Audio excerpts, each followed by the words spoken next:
Hi, I'm Jess, and I want to talk about the rise of AI and the effects of it as well, especially coming from someone who likes to write, draw, read, do photography, all that. But before I get into this whole thing with AI and obviously the effects of it, I just wanted to let you know that I have wrote chapter 2 of this story that I'm writing. So if you remember from my previous video, I'd basically said that I'd wrote a story called The Ghostly Starlight Circus, which is an interview-styled circus-themed story that I did, where I was interviewing some of the characters of the circus, and then chapter 5 was the actual show itself. And obviously the epilogue of that story is going into the prologue of the story that I'm currently writing. But I started off with William's chapter, so each character has 2 chapters each, and I started off with the first chapter for William, which I have put on my Patreon, so if you want to go check that out, I will leave my Patreon down below, so you can have a read of it. I've also made the first edition / work of the Ghostly Starlight Circus available to the public, so again, you're more than welcome to go check out that as well, since it's available to everyone now.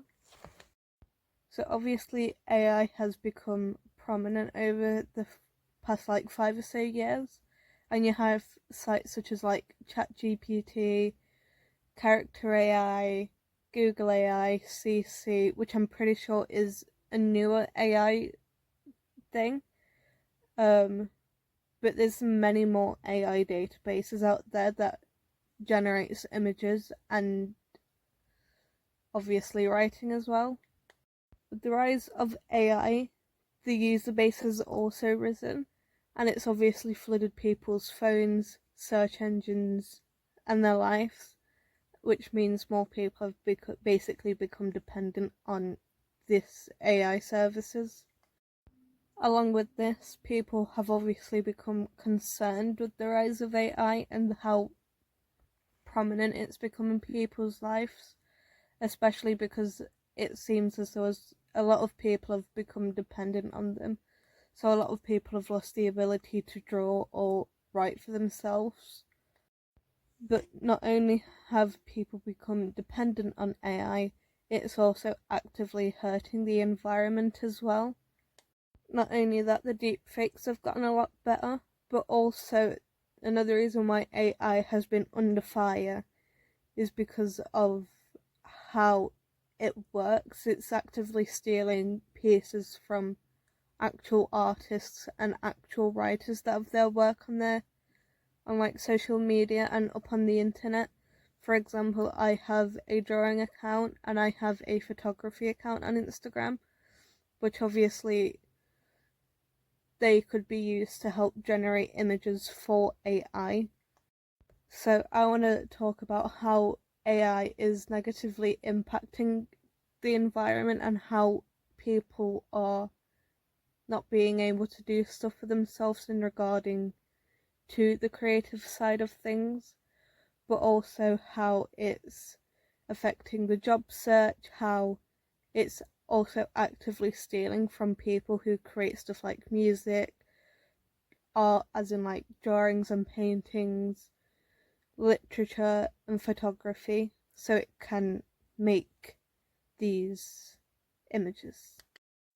So the first thing I want to talk about when it comes to AI is how it can affect the job market as someone who is an employer and someone who wants to be employed within certain sectors in the job market.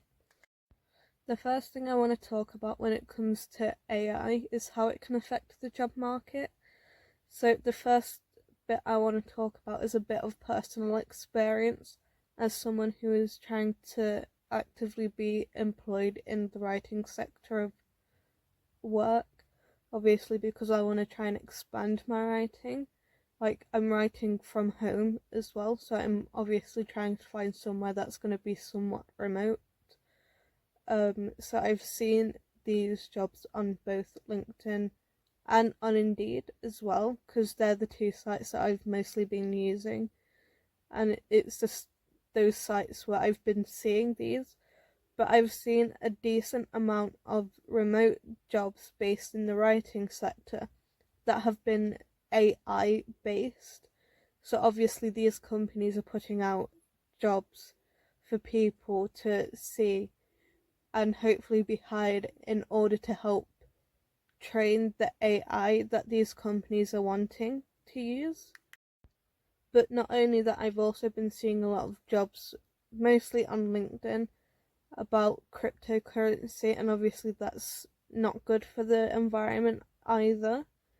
So just seeing jobs being listed on both LinkedIn and on Indeed for AI generated stuff in regards to me, if I was to apply for them, I would be helping train their AI.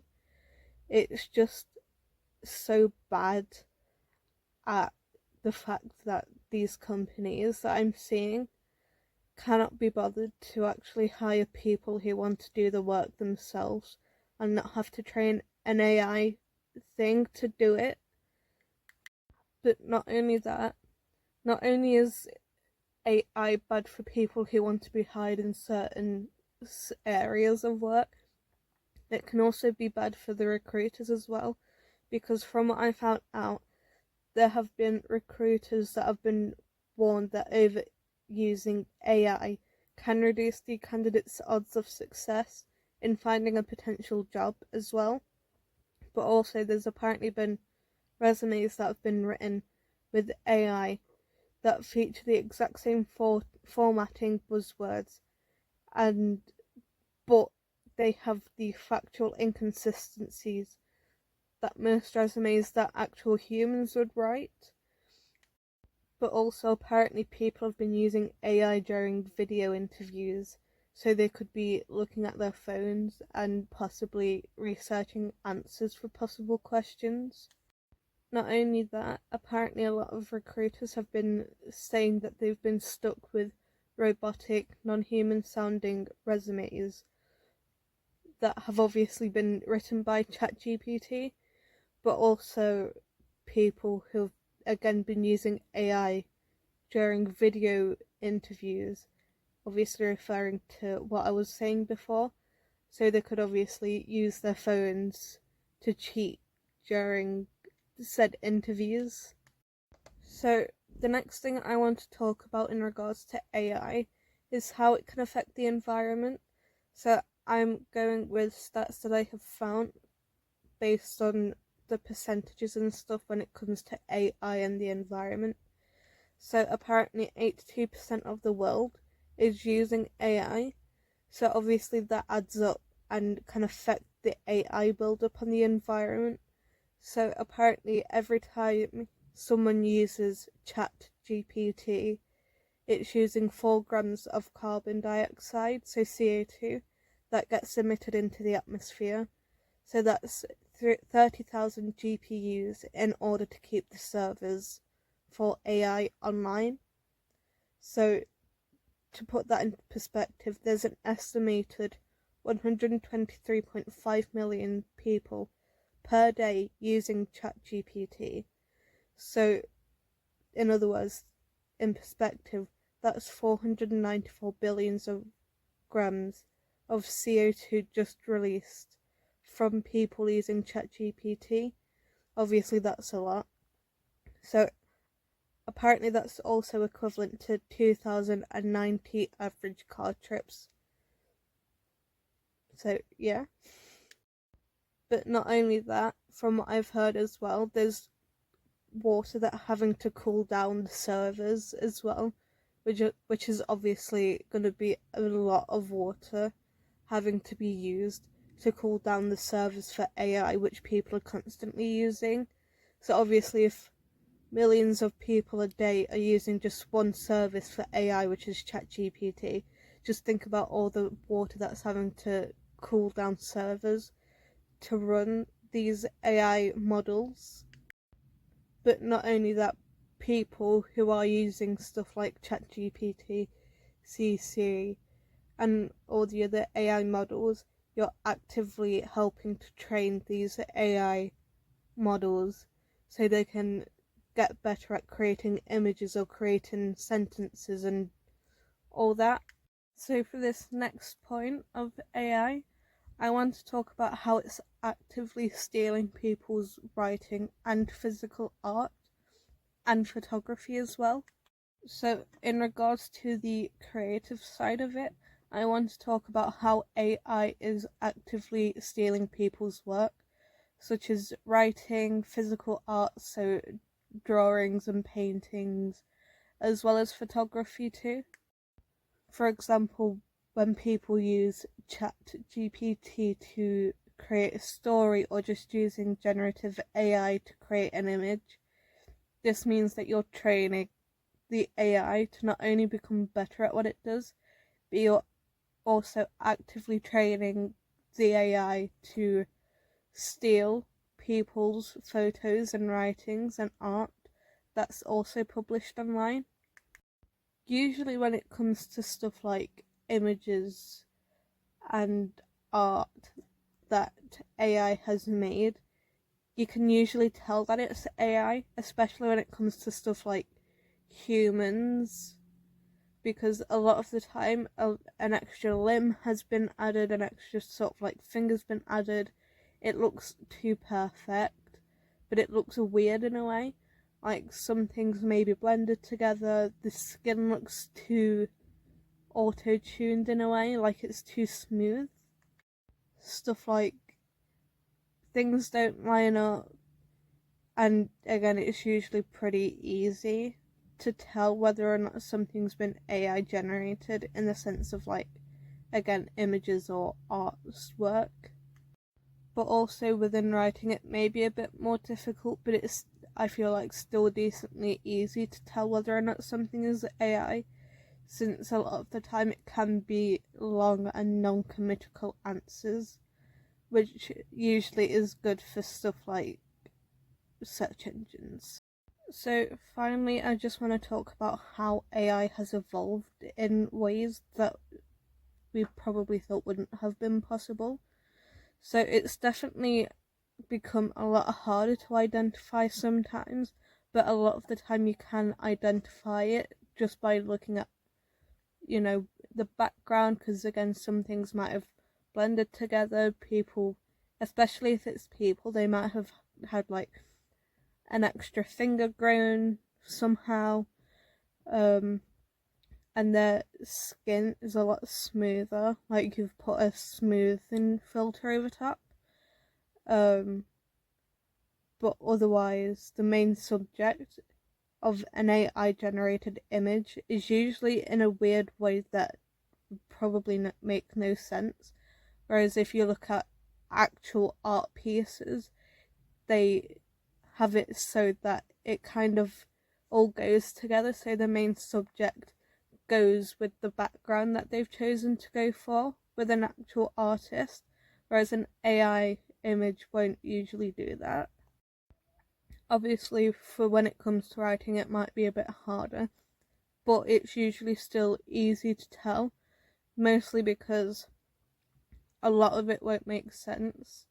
Because again, a lot of the time AI writing is used for more search engines, which, let's be honest, stuff like Google AI has completely lost sense of for websites, because more people are just using the AI overview on Google and not actually going to websites much now.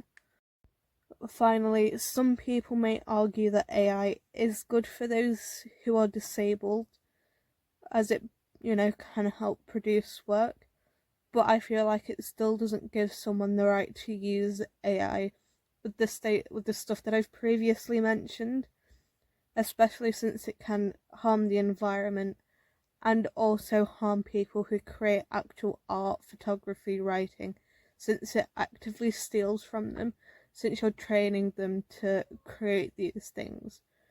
So yeah, I hope you liked this video. This is something that I'm somewhat passionate about, because again, I like to write, I like to draw, I like to do photography, and again, I have some of my stuff published online.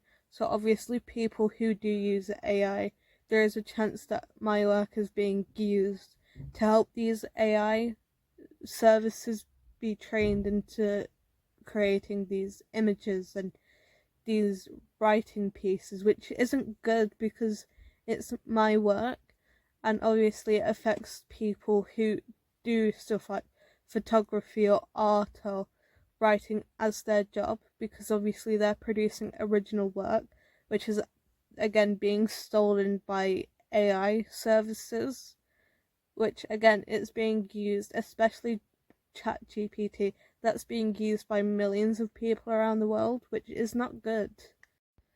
But I hope you found this video somewhat informative. I will leave all the links that I've used to help write this in the description down below. And again, feel free to go to my Patreon to look up my writing, because again, that is original work that I have wrote myself. I've put my time and effort into writing what I have wrote. Like, even with these that I'm going based off of, I am not only getting inspiration from them, I'm also using them in a way to help me write what I need to. But yeah, I hope you enjoyed the video. All the links that I've used to help my research is going to be down below in the description, but so will my Instagram, so will my Patreon, so will my TikTok, so will be my WordPress. They will all be down in the description below, so feel free to check them out.